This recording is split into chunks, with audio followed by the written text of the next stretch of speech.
Hello, and welcome back to my channel. I'm Sweet Bats, and today I'm working on my first, and probably only, Ever After High doll. I picked up this secondhand Farrah Good Fairy since her face sculpt worked for the expression I wanted on this doll. This is also the first holiday doll I've done since late 2019. Who even remembers the before times? Anyways, this doll is for the holiday of Valentine's Day, and as you probably gathered from the thumbnail, it isn't the most traditional representation of the day. I wanted to show the unrequited side of romantic emotions, which we've all felt in some capacity, and statistically will encounter with more people than the positive outcome of mutual interest. Unrelated, sorry if I sound a little off. I've been sick for over a week now, and I'm still not fully over it. Thanks for bearing with me. I still wanted her to have some typical Valentine's elements, so I used this yarn with a nice blend of reds and pinks and made her a wig from that. As usual, the wefts are made by unraveling, straightening, and brushing out acrylic yarn before gluing it into wefts, which then get glued to a wig cap made from stretchy mesh fabric and glue.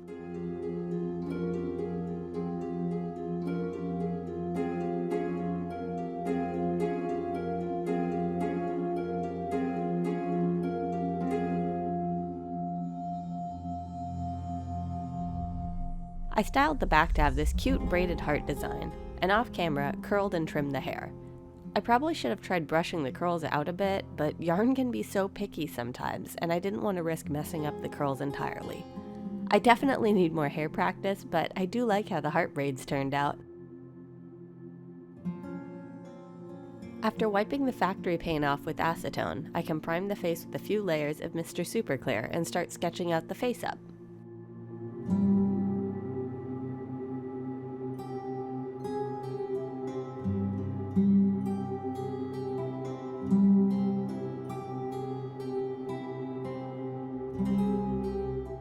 There was a mark on her forehead that I couldn't remove, so I turned it into a small, subtle beauty mark. Always good when you can incorporate or cover up the flaws you can't remove.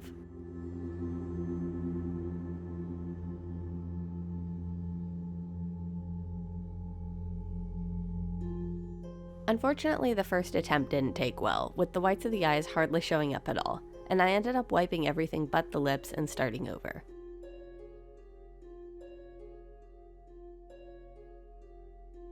Since I planned for this doll to be crying and smiling through the tears, I squished the lower lids up a bit and go extremely heavy on the blush, going for more of red-faced shame or embarrassment rather than cutesy blushing.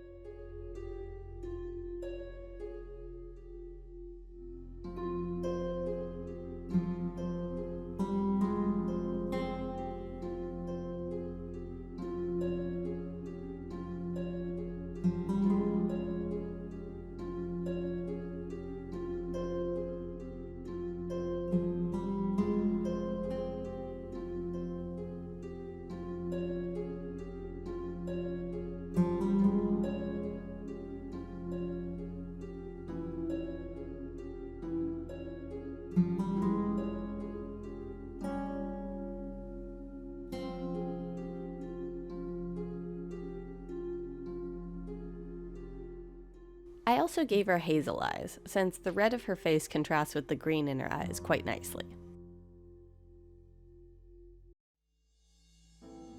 I usually use the Pearl X Micro Pearl, but I had this pink gold that ended up being perfect for Farrah's skin tone, so I dust that on throughout the process.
To make the tears, I watered down some black paint to simulate running mascara and tried to let the drops run down on their own with minimal guiding from me, in order to try and make it look as natural as possible.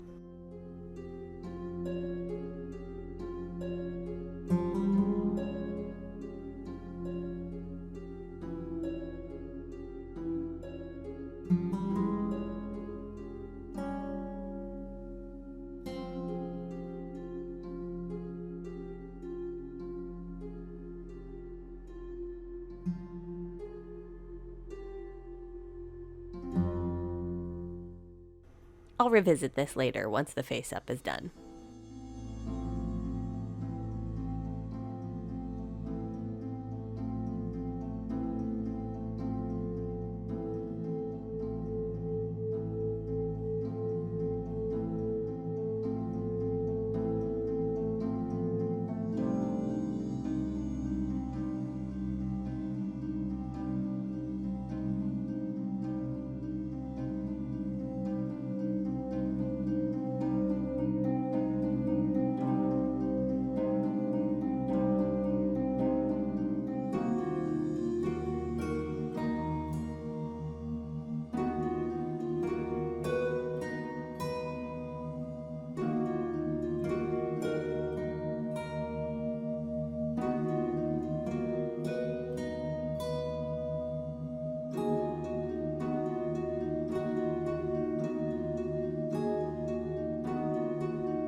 For the catch lights in the eyes, I tried making it look like the halves of a broken heart, but my detailed brushwork needs a lot of improvement.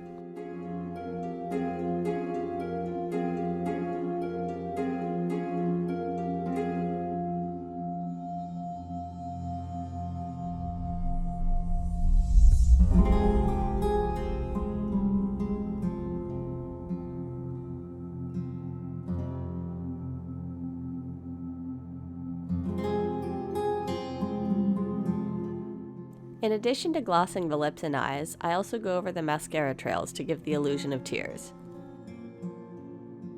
I also went over the waterline a bit extra, as well as directly under, but I'm not sure that's really visible in the final result.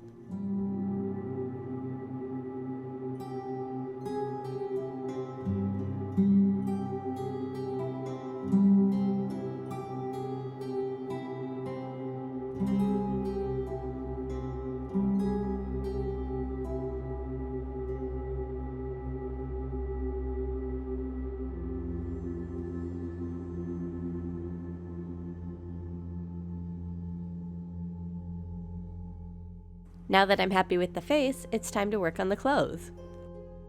A while ago, I picked up this beautiful pink, purple, and blue galaxy print, and I felt like this was the perfect time to use it. I decided on Pulpensiel's circle dress pattern and cut out the main pieces. For the details of the collar and cuffs, I used this shimmery white fabric.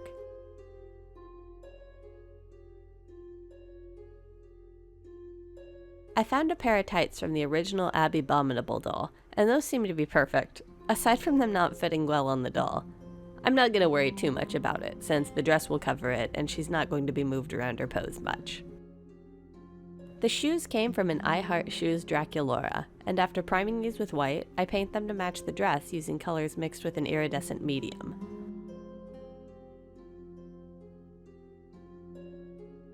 Once I'm happy with them after a few layers, I seal them with gloss MSC. I modify the body by cutting a large hole into the chest. I first tried this with a hot knife, but the plastic was too thick, so off screen I did the bulk of the work with a Dremel, then refined it with the hot knife. Once I've sanded it down a bit, I stuff the body with aluminum foil to fill it up with lightweight material, then add Apoxie Sculpt to make the cavity. I smooth it out a bit with water, but I don't worry too much about making this look nice. Once this is dried, I paint this black. Even though most of it will be covered, I add blushing to the body.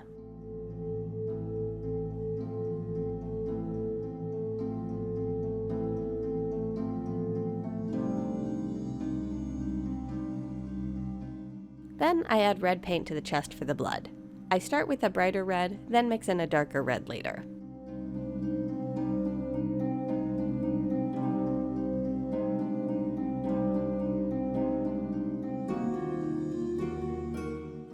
Before this dries, I put the dress on and press the fabric against the body to transfer some of the paint. This will help me determine where to put the paint on the dress itself.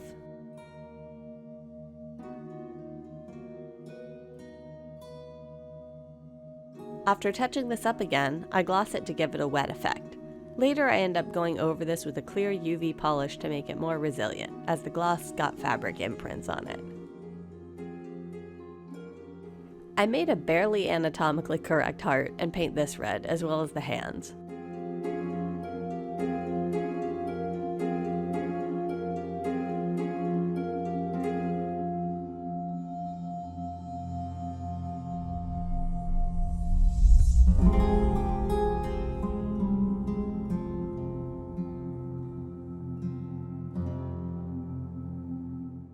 These also get glossed later to keep the wet, fresh blood effect. Once the chest is all set, I put the dress on and cut into the fabric, making a somewhat matching hole on the outside and pulling out some threads. I made the cut on the body a little higher than I should have, but didn't want to cut the collar and risk the whole bodice not fitting any longer.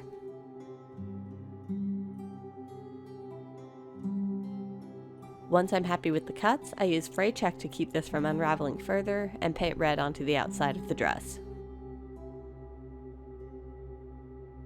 And with that, she's all done. Time to assemble her for some photos.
I'm pretty happy with how this girl turned out, and she was a bit of an emotional piece for me.